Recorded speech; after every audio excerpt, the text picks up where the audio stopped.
નમસ્કાર મિત્રો, education with Jignesh ચેનલમાં એકવાર ફરીથી તમારું સ્વાગત છે. વિદ્યા સહાયકની ભરતી કેટલે પહોંચી, શું ચાલી રહ્યું છે તેની થોડી ઘણી અપડેટ લઈને હું અત્યારે આવ્યો છું. તો વાત કરીએ આપણે જગ્યા વધારાના મુદ્દાની.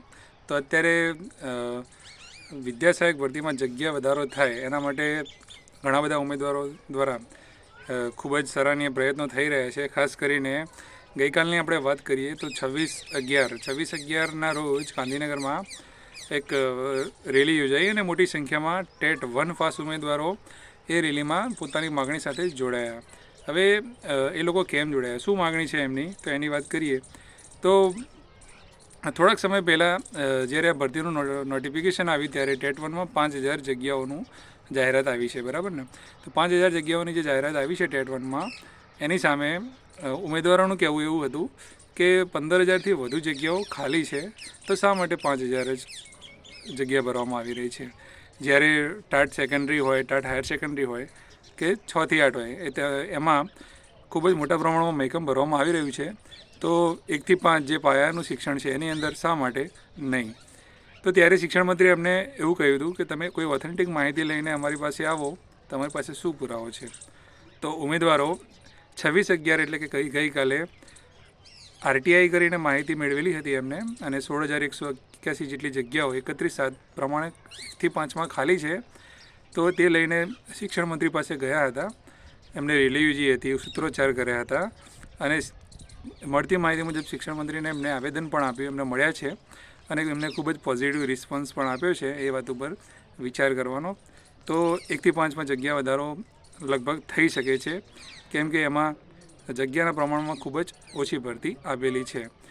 વાત કરીએ 6 થી 8ની, તો 6 થી 8માં 31/7 પ્રમાણે 8000નું જે મહેકમ છે, તો એની સામે 7000 જગ્યાઓ ઓલરેડી જાહેરાત આવી ગઈ છે, તો એમાં કોઈ જગ્યા વધારો શક્ય નથી. ટાટ સેકન્ડરી અને ટાટ હાયર સેકન્ડરીમાં પણ કોઈ જગ્યા વધારો હાલના તબક્કે શક્ય નથી. જો કોઈ જગ્યા વધારો શક્ય હોય તો 1 થી 5 ટેટ 1માં જ શક્ય છે, બાકી કોઈમાં જગ્યા વધારો હાલ દેખાઈ રહ્યો નથી. એટલે જે પણ ઉમેદવારો ઓછા મેરિટવાળા કે એ લોકો જે છે, જે પ્રયત્ન કરી રહ્યા છે, એ પોતાનો પ્રયત્ન ચાલુ રાખે, એમને ચોક્કસથી સફળતા મળી શકે છે. બીજી વાત કે આપણે જ્યારે ફોર્મ સબમિટ થઈ ગયા છે, તો હવે એ આપણી પ્રાથમિક શિક્ષણ નિયામક કચેરી દ્વારા વિદ્યા સહાયક ભરતી જે કાર્યાલય હોય છે એની કાર્યવાહી હવે ચાલુ થઈ જાય છે. તો વિદ્યા સહાયક ભરતી કાર્યાલયમાં હવે આપણે જેટલા પણ 33 જિલ્લા આપણા છે, ત્યાં જેટલા પણ આપણા વિદ્યા સહાયકના ફોર્મ ભરાયા છે, એ બધા જ ફોર્મ વિષયવાર, માધ્યમવાર એ બરાબર ગોઠવીને આપણા પ્રાથમિક શિક્ષણ નિયામકે દરેક જિલ્લા શિક્ષણ અધિકારી, જિલ્લા પ્રાથમિક શિક્ષણ અધિકારીને પત્રો લખ્યા છે કે દરેક ફોર્મ તમે સબમિટ કરાવો. એટલે તારીખ 28 અને 29 એમ 2 દિવસ અલગ અલગ જિલ્લાના પ્રાથમિક શિક્ષણ અધિકારીઓ આ ફોર્મ બરાબર સોર્ટિંગ કરી અને જમા કરાવી દેશે.